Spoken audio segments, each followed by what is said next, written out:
I stand here outside of Don Naser Gymnasium at San Francisco State University as we uncover a story about a young man who has dreams of playing collegiate basketball, but those dreams were halted because of NCAA Division II legislation. I mean, I've been playing basketball since I was 2.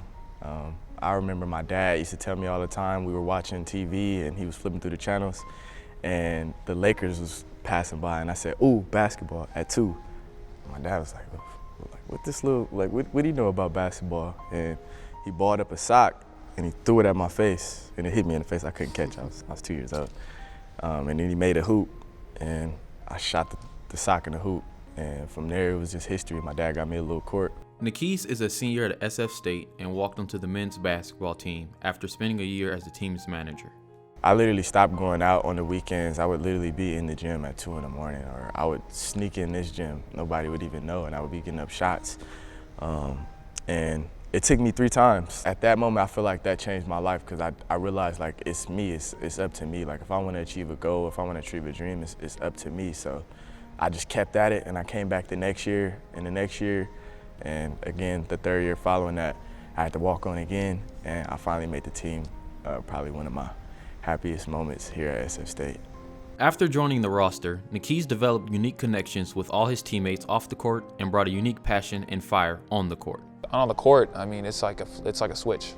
You know, he's still funny on the bench and joking around, but I mean, he's in his zone, and he got us in our zone a lot. You know, I mean, when you see what Niquis is doing on the court, it kind of like, whoa, like it's time to go. It's time to hit that switch. It's time to bring it up to another level. In late January, the team played live on ESPN3 against Cal Poly Pomona, with Niquis scoring a career-high 20 points in front of his father.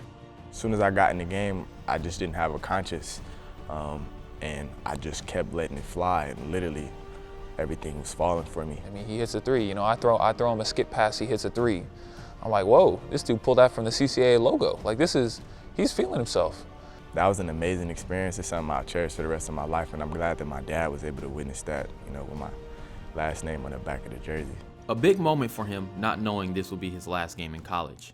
Niquis worked with his coach, Vince Inglima, and Zoya Volpe to get a rule waiver. The last week, I was suiting up for practice, and Coach came in the locker room, and he told me to put my shoes back on, and we started heading down to Zoya's office, and it was quiet. So I already knew that it was like bad news coming. NCAA Division II eligibility is different from Division I eligibility rules, in which players have only 5 years, while Division II uses the 10-semester rule. In D2, the whole purpose of Division II is life in the balance. So it's a little bit more fluid, and so we have 10 semesters. So you can stop it, you can start it. Niquis started his academic career in the spring of 2014, in the middle of the year, causing the fall semester of 2019 to be his 10th semester of eligibility. He's the reason why we have Division II athletics. He's, you know, the full-on playing for the love of the sport.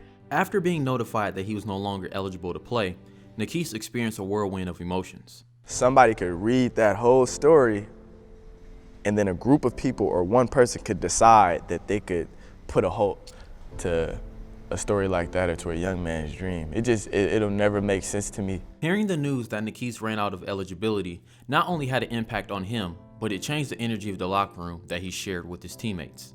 It really hit me on another level, I think, than a lot. I mean, a lot of guys know what he had been going through, but I really have sat down with Q and talked with him a lot about it, and I knew how much it meant to him to get to this point and be in this opportunity.